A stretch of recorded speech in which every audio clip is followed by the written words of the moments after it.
Alright, let's move on with the static meshing operation of our level. Now, I have to be honest, I was bad. In between videos, it was absolutely driving me crazy that I wasn't getting nice alignment between these three sets of meshes.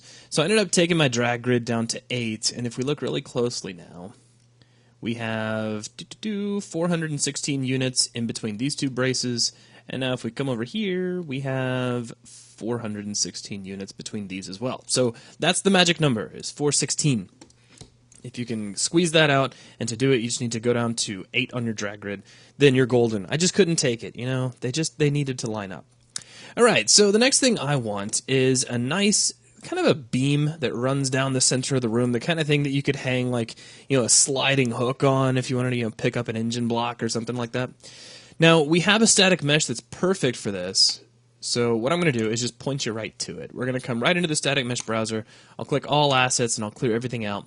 Let's check static meshes, and we're going to search for Beam, B-E-A-M, and there you go. SHU supports SM-IBeam-A, and I'm just going to drag this right against the wall, and let's see, where did it go? And here it is. It's kind of poking up through the ceiling, which is not really doing me much good right now, so let's rotate this guy so he kind of runs the length of the room. So here in the side view of our level, we'll just kind of rotate that over.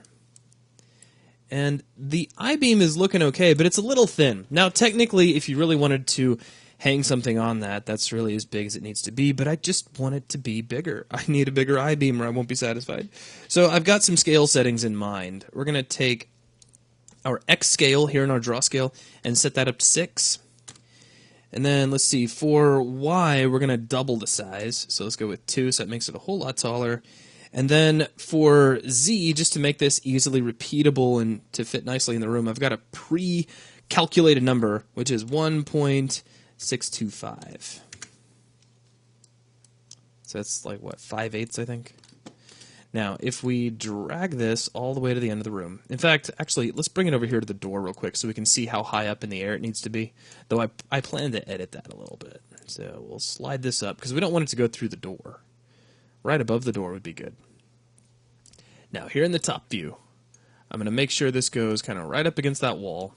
And then let's also make sure it's centered up, because currently it isn't. We need to slide this up so it's nice and centered up on the middle of the room. And I'm going to make some copies of this. So holding down the Alt key, let's drag this over.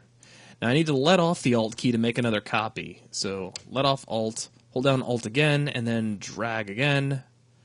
And there we go. So now we have this I-beam that runs all the way down the room, which is great, but we need some sort of support system to hold that I-beam in place. I've already got a nice mesh here in the level that could do that for us. It's this little kind of arc that we put up here in the corner, so I'm going to hold down Alt and drag out a copy of this guy. And I'm going to reset all of his scales. So we're going to set this to 1, 1, and everybody's all reset. Now, I have some custom scales that I want to put in. I just wanted to kind of start at square one, so to speak. So we're going to take his draw scale, which is the first field, and set that to 0.5. And then tap the down arrow key, and X and Y we can leave at 1, but Z we're actually going to boost up to about 1.25. So that just makes the thing a little bit taller. Now, here in our side view of the level, which again is technically the front view if you want to get, you know, hardcore about it, but it's showing the side of our level. I'm going to rotate this guy around 90 degrees. There we go, so that's nice and clean.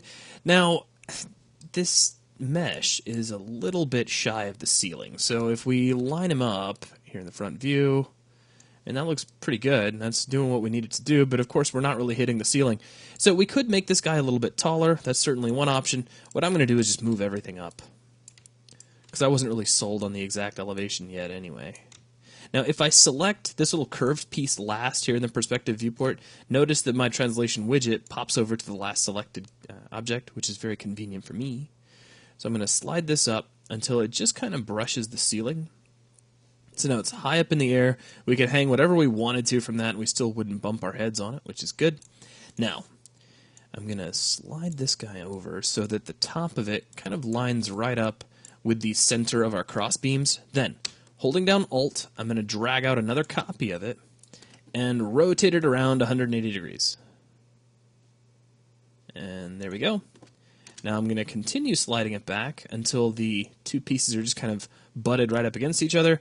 And now we have this nice kind of a cross-beam support that's sort of holding everything up.